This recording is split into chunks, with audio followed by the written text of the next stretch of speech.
ABN 성경특강 에스겔 연구 제10차 강의 시간이 돌아왔습니다. 잠깐 기도하고 시작하겠습니다.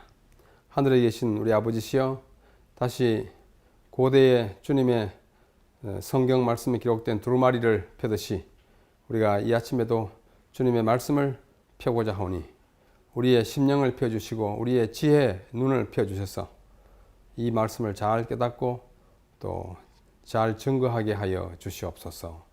예수님의 이름으로 기도하옵나이다. 아멘. 오늘은 제 10번째 시간입니다. 지금까지 서론과 또 저자, 에스겔 1장, 2장, 3장 쭉 공부해왔고 또 4장 초반도 공부했습니다. 오늘은 4장과 5장 해석을 함께 해보겠습니다. 여기 전반적인 개요가 있습니다만은 여기 예루살렘의 황폐에 관한 묘사가 4장으로 7장 있는데 그 중에 도성의 운명에 관한 비유가 4장, 5장에 있습니다. 4장의 전반은 지난 시간에 했기 때문에 후반과 5장으로 이어지는 그 부분의 말씀을 함께 연구하겠습니다. 앞에 3장 24절로부터 5장 12절까지가 소위 5개의 표징 행동입니다. 에스겔이 행동을 통하여 어떤 사인을 보내주었습니다. 하나님의 뜻을 행동으로 보여주기 때문에 그 행동을 표징 행동이라, 사인 액션이라고 이렇게 말합니다. 거기에 5가지가 있었는데 첫 번째 표징 행동은 3장 끝부분에 이미 공부했고, 그 다음에 제2, 제3 표징 행동은 4장의 초반, 중반이었고, 오늘은 4장의 말 부분과 그 다음에 5장에 있는 2가지의 표징 행동을 공부하는데, 먼저 4장 9절로 17절에는 6가지의 잡곡으로 떡을 만들어 인분, 사람의 똥이죠. 그 똥 불에 구워 먹으라 해서 에스겔이 정말 난처했기 때문에 하나님께 아뢰가지고 소똥, 쇠똥으로 바꾸어서 불에 구워 먹는 그 이야기와, 5장에 칼로 터럭을 깎아가지고 날리고 처분하는 그 표징 행동을 함께 공부하겠습니다.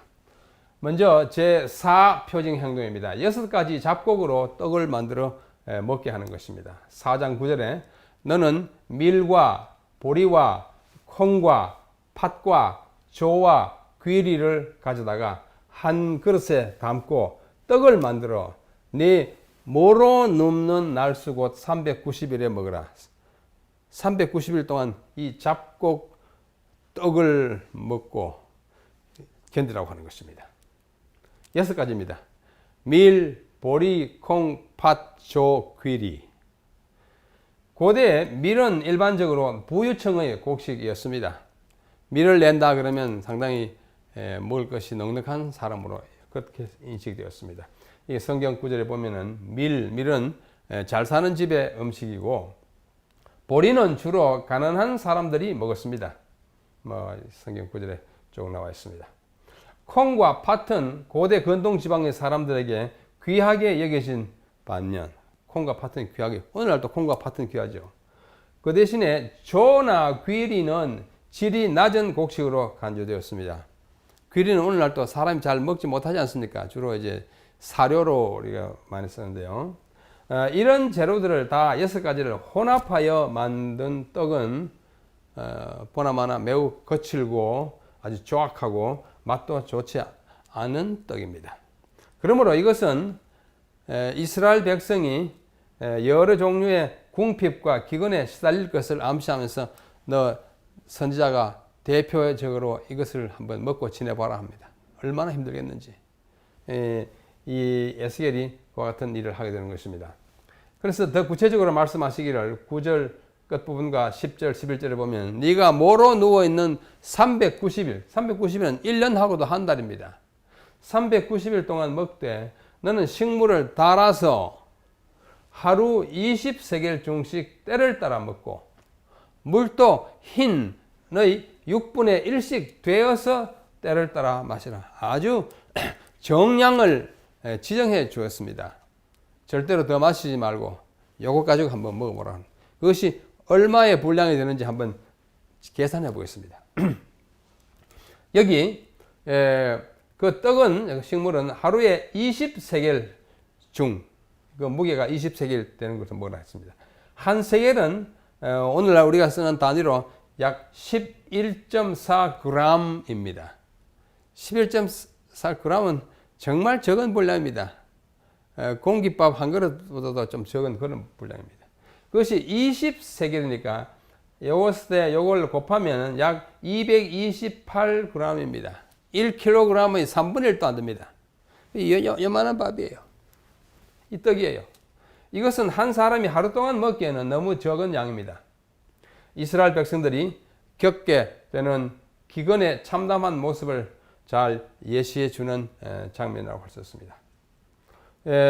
이와 같은 사실은 얼마나 그들이 이스라엘 백성들이 이 기근과 또 궁핍에 시달렸는지는 예루살렘 성이 실제로 함락되었을 때의 장면을 묘사한 열왕기하 25장 3절을 보면 그들이 다 모든 곡식이 떨어져 가지고 참 기진했다고 하는 표현을 하고 있습니다. 에스겔이 미리 겪어본 것을 그대로 체험한 것이라고 할 수 있습니다. 그 다음에 물도 흰 6분의 1씩 되어라. 물 흰. 이 흰은 이제 그 무게의 아주 적은 분량을 달 때 하는 것인데요. 6분의 1씩만 공급되었습니다. 액체 한 흰은 3.67리터입니다. 약 2대가 됩니다. 우리 대박 이런 2대 있잖아요. 2대인데 그것의 6분의 1을 하라는 것은 약 0.61리터로 이것 역시 아주 극소량의 물입니다. 우리 보통 이 페트병에 뭐 1리터라고 하지 않습니까? 그 중에 한 60%밖에 안 되는 그런 분량으로 하루를 때우라고 하는 것입니다. 모든 음식은 때를 따라 또 때를 따라 음식도 때를 따라 물도 때를 따라 말은 정한 시간에 일정한 시각에 이것만 마시라. 아주 아껴서 먹고 아껴서 마시고 고통을 당하면서 한번 지내보라고 하는 것이 네 번째 사인 액션인데 에스겔이 이것을 행함으로써 고국에 남아서 예루살렘 성이 파괴되고 이제 모든 백성들이 어렵게 될 때 얼마나 처참했는지를 경험하게 한 것입니다. 그런데 너는 그것을 보리떡처럼 만들어 먹되 진흙해가지고 그들의 목전에서 그 사람들이 보는 데서 인분 불을 피워 구울지니라.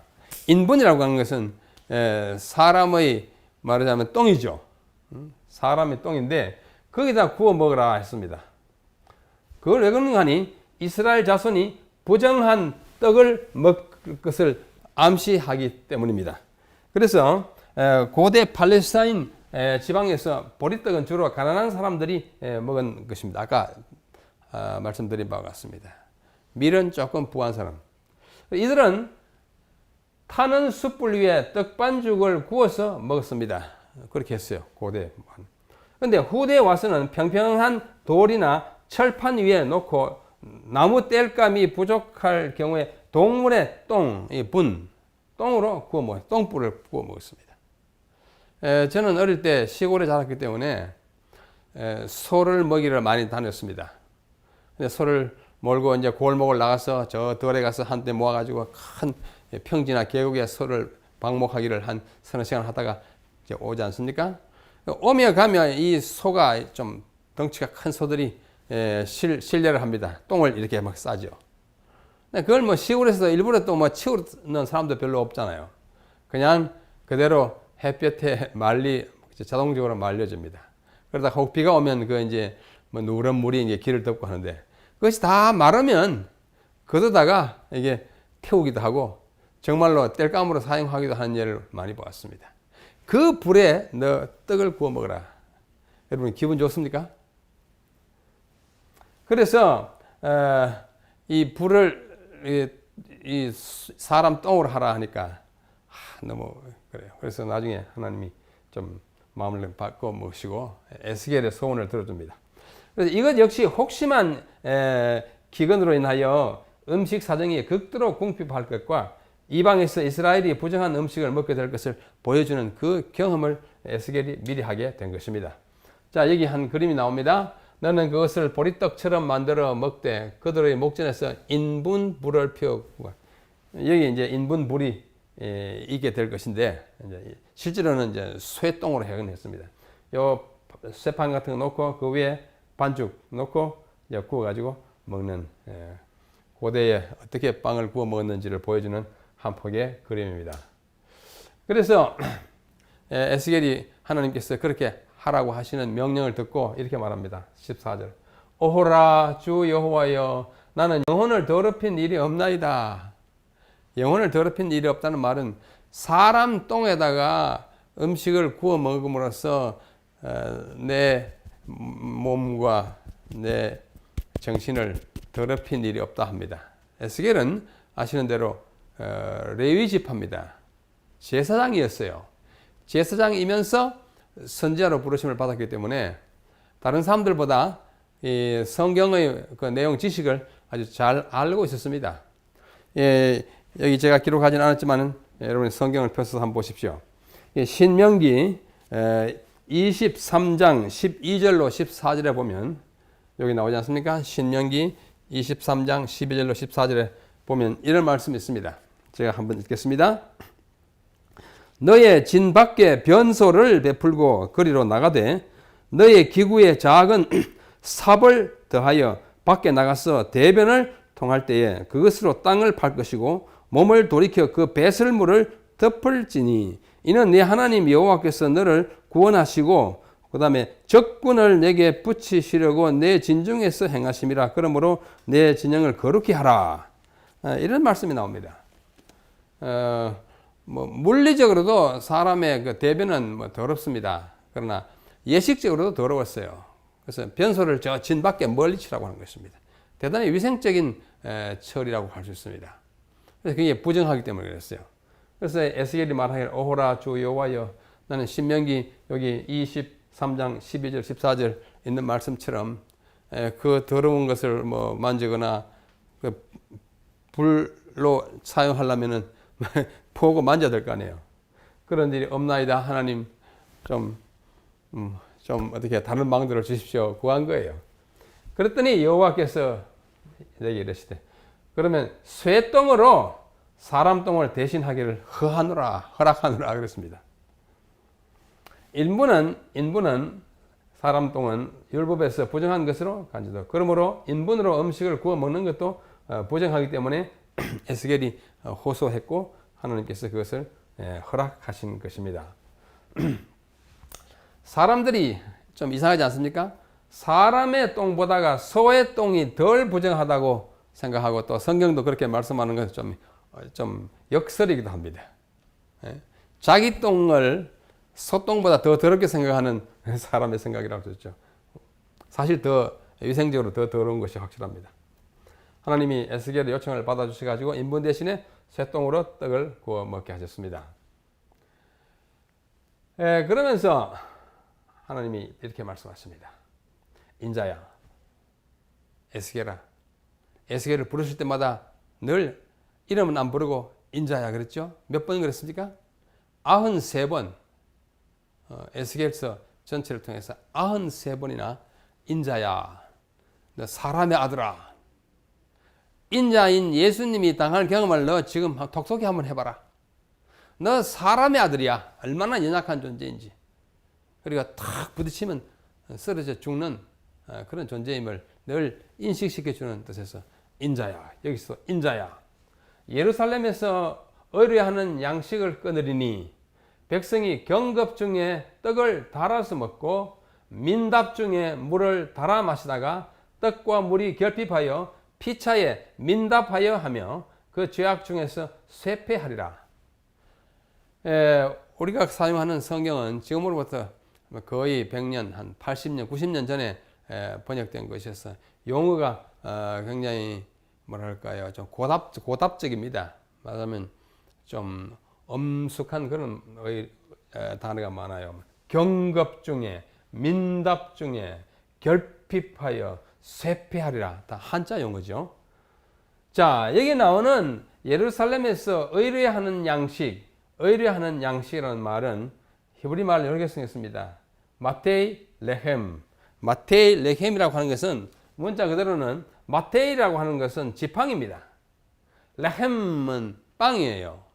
우리 베들레헴 빵의 집 그 뜻 아시죠? 마테이 레헴은 빵의 지팡이 이런 뜻입니다. 레헴이 지팡인데 우리가 몸이 힘이 없을 때 지팡이에 의지하잖아요. 지팡이 의지하죠. 그러면 높은 산을 오르거나 아주 내려가거나 할 때 그냥 내려오는 거하고 아주 작고 가나다랗지만도 지팡이 하나 짚는 거하고는 그 안전감이 천지 차이입니다. 저는 좀 몸이 불편할 때 지팡이를 짚고 산에 오르락 내리락 하는 일을 많이 해봐서 참 그것을 체험하였습니다. 지팡이는 정말 의지하는 거예요. 그래서 떡의 지팡이, 의뢰하는 양식 이렇게 번역했습니다. 의역을 잘했죠. 빵을 인생의 지팡이처럼 의지하면서 살아가는 사람들의 허망한 비유. 인간이 얼마나 약한지 짝대기 하나에 의존해가지고 이 목구멍이 포도청이라고 하지 않습니까? 여기 의지하에 사는 거예요. 의뢰하는 양식을 끊으리니 네가 경겁 중에 떡을 따라 먹고 경겁 이 한자로 읽으면 놀랄 경 겁먹을 겁자예요. 놀라고 겁을 먹은 채로 아이고 또 민다피 안타깝고 답답하게 민망하고 답답하게 달아서 먹고 마시다가 아주 적은 분량의 음식으로 살아가다가 마침내 쇠폐하리라. 쇠폐한다는 말은 썩어서 소멸되리라. 완전히 없어질 것이라고. 아주 비관적인 아주 비극적인 미래를 내다보게 하는 그런 말씀을 하고 있습니다. 이스라엘 백성이 그렇게 어렵게 당할 것이라고 하는 것입니다. 여기 밀과 보리와 콩과 팥과 조, 귀리를 가져다가 한 그릇에 담아 떡을 만들어라 라고 하는 이 에스겔서 4장 9절의 말씀을 우리 제7일 안식일 예수 재림교회 역사에 어떤 분들이 아주 재미있게 그러나 좀 엉뚱하게 이것을 이렇게 적용한 사람이 있습니다. 밀은 뭐냐? 밀 6가지 아닙니까? 밀은 뭐냐면은 마틴 루터가 말한 믿음으로 말미암는 의가 밀이다.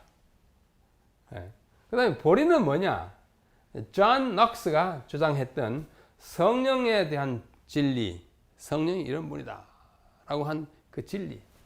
콩은 뭐냐?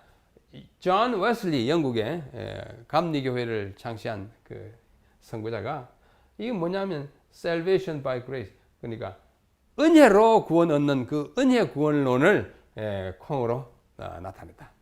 그 다음에 팥은 뭐냐? 이 캠벨이 주장한 바 물에 잠김으로써 받는 침례, 그것을 말한다. 조는 뭐냐? 윌리엄 밀러가 1844년에 예수님이 오셔서 성소를 정결케 할 것이라고 하는 그 2300주야 예언의 진리를 조로 나타내고, 그 다음에 귀리, 마지막 귀리는 뭐냐면은 엘렌 화이트이 우리에게 계시로서 보여준 안식일 진리와 성소 진리이다. 근데 이 모든 것이 정말 역사적으로 그때 아주 중요한 개혁 또는 중요한 진리 회복의 그런 단계였습니다. 이 6가지를 다 한 그릇에 담은 것이 뭐냐? 재림운동이다. 이는 우리 교회 초창기에 어떤 분들이 그냥 재미있게 한번 해본 하나의 에피소드입니다. 이걸 성경적 무슨 온당한 해석이라고 볼 수 없지만은 그렇게 함으로써 우리 재림운동은 이 6가지의 역사적 각각 발견된 진리들을 총체적으로 한데 모아서 모두 온전한 진리를 가지게 된 것을 말하고자 어떤 사람이 재미있게 한번 표현한 것이니까 이걸 무슨 교리인 양 가르치면 좀 곤란하겠습니다. 그래서 여기 마틴 루터가 1515년에 했던 이야기, 요 밀이고, 그 다음에 녹스가 보리고, 그 다음에 웨슬리가 콩이고, 그 다음에 팥이고, 조고, 귀리고 이렇게 했다. 방금 말씀드린 영어 내용은 여기 있습니다. 이렇게 그죠? 우리가 성경을 해석할 때 좀 엉뚱하지만은 그 참 재밌게 했네 이런 것도 때때로 아주 참고로 볼만하다고 생각합니다. 자, 이제 5번째이자 마지막 사인 액션 표징 행동입니다. 그것은 5장으로 넘어갑니다. 그 5장에는 날카로운 칼을 취하여 터럭을 깎아 3분의 1씩 처분합니다. 터럭을 깎았습니다. 5장 1절 2절을 먼저 보겠습니다. 인자야, 너는 날카로운 칼을 취하여 삭도를 삼아, 삭도 같은 거, 이게 날카로운 칼을 삭도라고 끊는 거예요. 면도날 같은 거예요. 내 머리털과 수염을 깎아서 저울에 달아 나누었다가 터럭 3분지 이런 성읍 안에서 불사르고, 그 다음에 터럭 3분지 이런 가지고 성읍 사방에서 칼로 치고, 사방을 쳐가지고, 또 나머지 3분지 이런 바람에 흩으라. 내가 그 뒤를 따라 칼을 빼리라. 자, 여기 보면 터럭이라는 말이 나오고 털이라는 말이 나옵니다. 여러분, 털과 터럭의 차이가 무엇입니까? 뭐 어르신들은 아실 거예요. 그런데 요즘 젊은이들은 이 우리말, 순수한 우리말의 구별을 잘 안 합니다. 그래서 성경은 참 아주 다양하게 그것을 잘 반영하고 있습니다. 털과 터럭은 같은 털 종류이긴 하지만은 좀 다릅니다. 우리 사전을 찾아봐도 그러고 용례를 찾아봐도 그렇습니다. 털은 한자로 하면 이렇게 털모자입니다. 우리가 한자 배울 때 무슨 하늘, 천, 따지, 거물현, 누를황 하잖아요. 거기 보면 모자는 뭔가 하니 털모 그럽니다. 발은 이게 발 있어요. 발은 터럭발 그럽니다. 털모 터럭발인데, 털은 뭐냐면 가늘고 짧은 털입니다. 주로 몸에 나는 것입니다. 몸에는 뭐 머리털만큼 길거나 억센 털이 없지 않습니까? 물론 뭐 인종에 따라서 또 우리 한국 백성도 어떤 분들은 몸이나 다리에 나는 털이 아주 좀 길고 뻣뻣하기도 합니다만, 그러나 우리 머리카락에 비할 수 없어요. 그래서 전반적으로 몸에 나는 것은 털이라 그럽니다. 채모, 우리 몸에 나오는 털이죠. 그 다음에 액모, 이 겨드랑이에 나는 털. 음모, 우리 생식기 주변에 나는 털, 이제 음모라 하죠. 그 다음에 터럭은 뭐냐면 길고 굵은 것입니다. 이 수염이나 뭐 이런 것들은 발그럽니다. 얼굴에 나는 거예요. 그래서 두발, 머리를 한자로 두발, 두모라 그러지 않습니다. 두모라 하면 말이 좀 맞지 않습니다. 그 다음에 가발, 가모라 그러지 않습니다. 가짜 이렇게 하는 거예요. 그 다음에 이발 하러 간다 가지 이모 하러 간다 그러지 않잖아요. 근데 발은 얼굴에 나는 것이고 모는 몸에 나는 것입니다. 자, 이런 차이가 있다는 것을 던져두면서, 그래서 이게 터럭을 막 깎아가지고, 너는 터럭 중에서 조금을 가져다가 내 옷자락에 싸라. 조금 다 흙고 태우고 칼로 자르고 하지만 그 중에 일부 남겨가지고 너 옷자락에 이렇게 싸라 합니다. 또 그 가운데서 얼마를 가져 불에 던져 살아라. 그 속에서 불이 이스라엘 온 족속에게로 나오리라. 주 여호와께서 가라사대 이것이 곧 예루살렘이라. 지금 뭐 하는 것입니까? 예루살렘이 어떻게 될 것을 지금 사인 액션으로, 표징 행동으로 보여주는 거예요. 막 탁 깎아가지고 산물이 딱 날아가지고 불사르고 찌르고 흩고 해가지고 예루살렘이 이렇게 될 것을 보여주는 겁니다. 내가 그를 이방인 가운데 두어 열방으로 둘러 있게 하였거늘. 이 이방인이라는 말이 5장 1절부터 쭉 여러 번 반복됩니다. 이거 보십시오. 이방인 5절, 6절, 7절에 2번, 8절, 14절, 15절에 한 7번, 8번 반복됩니다. 7번. 근데 이 사람들이 이방인들에 둘러싸가 이방인이 딱 구경하는 거예요. 참 창피하게 됐습니다. 하나님의 도성이 도대체 어떻게 이렇게 됐냐 이거예요. 이방인보다 못한 예루살렘 사람들이 되고, 이 표징 행동은 예루살렘의 멸망을 보여주는 예언입니다. 이것에 대한 설명은 나중에 12, 13절에 나오게 되는 것입니다. 자, 너는 그 터럭 중에서 이 수염과 머리를 닦아가지고 일부를 어디에 싸라? 네 조금을 가져다 네 옷자락에 싸. 태우지도 않고 끊지도 않고 흩어버리지 않고 뭐 하는 거예요? 보존. 남은 터럭입니다. 이게. 하나님은 늘 남겨두십니다. 3분의 1은 온역으로 이제 12절의 해석이에요.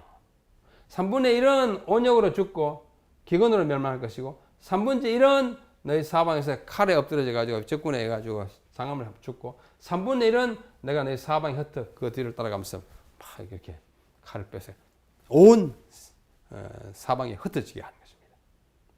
이것은 12절은 앞에 읽었던 1절, 2절의 지시를 재확인하는 말씀입니다. 하나님은 거룩하시고 의로우시기 때문에 그의 백성의 죄악을 방치하거나 간과하지 않으시고 반드시 심판하시고 정결케 하십니다. 이것이 하나님의 심판의 이유와 목적입니다. 완전히 멸망시키는 거 아니에요. 옷자락에 일부러 싸놨잖아요. 꽁치 넣는 것입니다. 여기에 남은 자손입니다. 그렇게 하면 마지막 이제 13절로 17절에 보면은 이 5개의 표징 행동의 결론이 나옵니다. 앞에서부터 쭉 해나왔어요.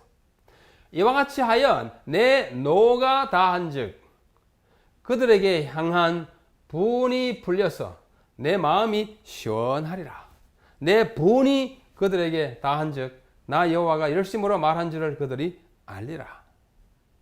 여기 노라는 말과 분이라는 말과 또 마음이 시원하게 된다 말. 분풀이 화풀이처럼 들려지는 너희들이 다 3분의 1씩 다 이렇게 흩어지고 죽고 불사르고 해가지고 고통당하면 아, 내 속이 시원하겠다. 뭐 이런 식으로 들리는 표현을 했습니다. 이스라엘 백성의 죄악으로 인한 하나님의 분노와 또 우상숭배로 인한 하나님의 질투가 심판을 통하여 진정된다는 표현, 이러한 표현은 일종의 신인동형 동성설적 표현이라 그렇게 말합니다. 좀 단어가 너무 복잡하고 어렵죠. 이게 신학자들이 만든 표현입니다. 영어로는 anthropomorphism 이렇게 말합니다. anthropomorphism. 요 단어 설명은 조금 후에 끝에 다시 한번 하겠습니다. 다시 간단히 먼저 말하면 하나님과 사람이 같은 형상과 같은 성품을 가진 것으로 표현하는 것. 이래가지고 신인 동형 동성설이라 이렇게 표현합니다. 그래서 마치 사람이 뭐 어떤 잘못을 보고 막 야단치면 속이 시원하듯이 하나님도 그러실 것으로 생각하고 표현하는 방식. 그래가지고 신인 동형 동성설적 표현을 합니다. 좀 이따 다시 설명하겠습니다. 근데 마지막 이제 결론인데요. 내가 또 너로 황무케 하고 너를 둘러있는 이방 중에서 모든 지나가는 자의 목전에 능욕거리가 되게 하고 욕거리예요. 지탄거리예요. 이스라엘 백성이.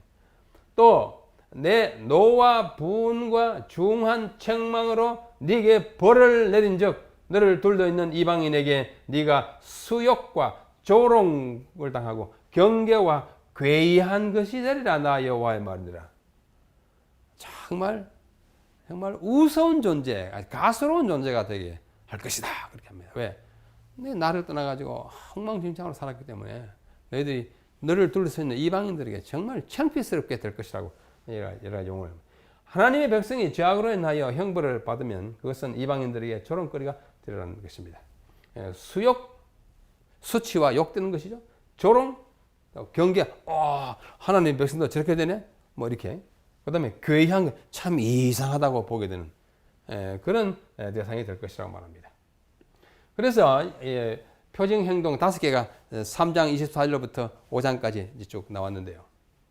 이것의 결론은 이것입니다. 에스겔은 1년의 표징 행동들을 통하여 심판의 불가피성과 그 엄정함을 강조하고 있습니다. 하나님의 백성도 잘못하면 이렇게 되는 거야.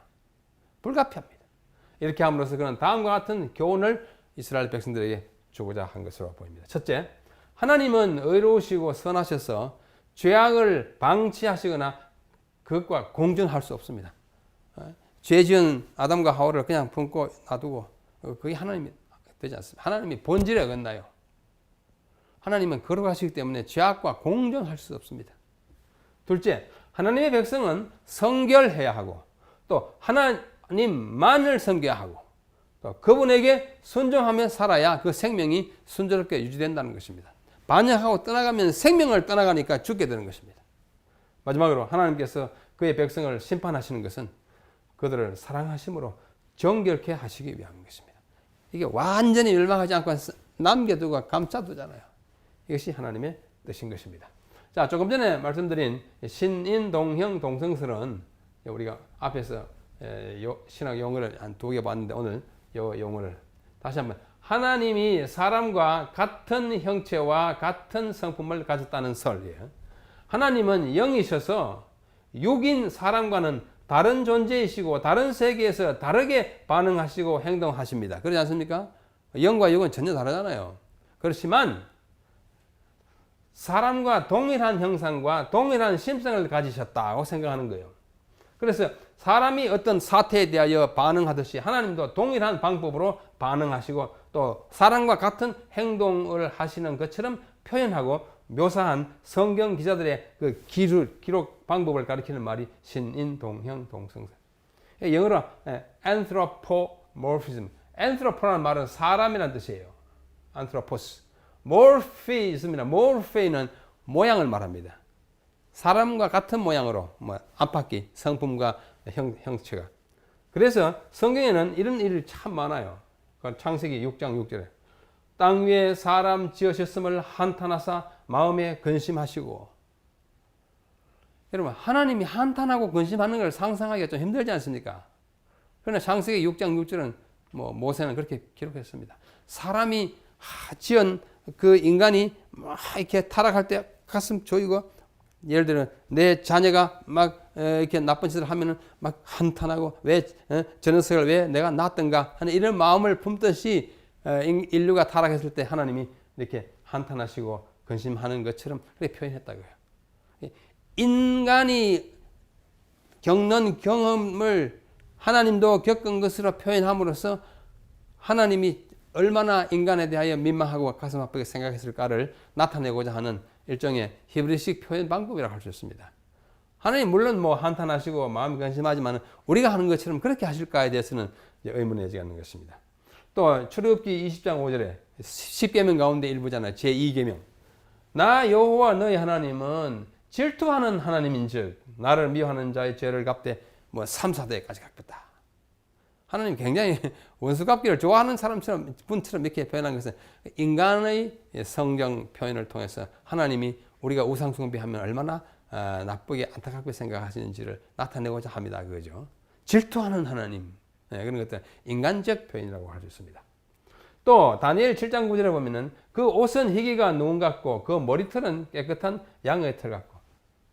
하나님이 어떻게 해요? 옷을 입고 있고 옷을 입고 계세요. 영이 옷을 필요로 합니까? 근데 옷을 입고 있어요. 또 머리털, 하나님 머리털이 눈같이 양같이 희다.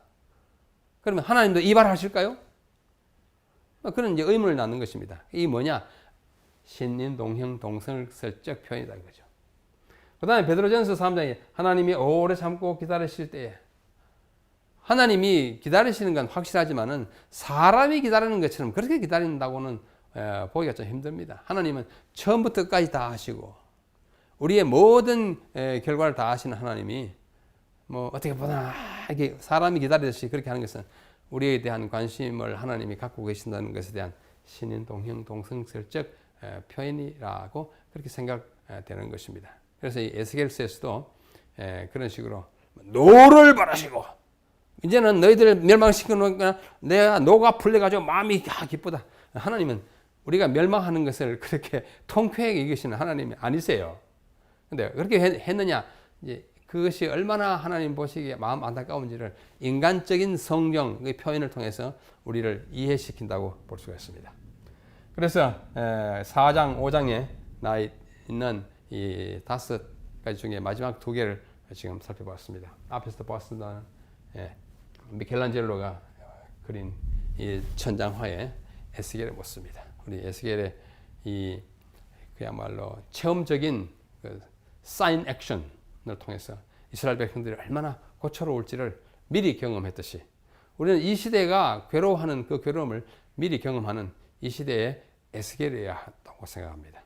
우리 교회가 감당하는 여러 가지 어려움을 오불과는 나는 상관없어 나만 잘하면 돼 하는 정신은 선지자적 태도가 아닐 것입니다.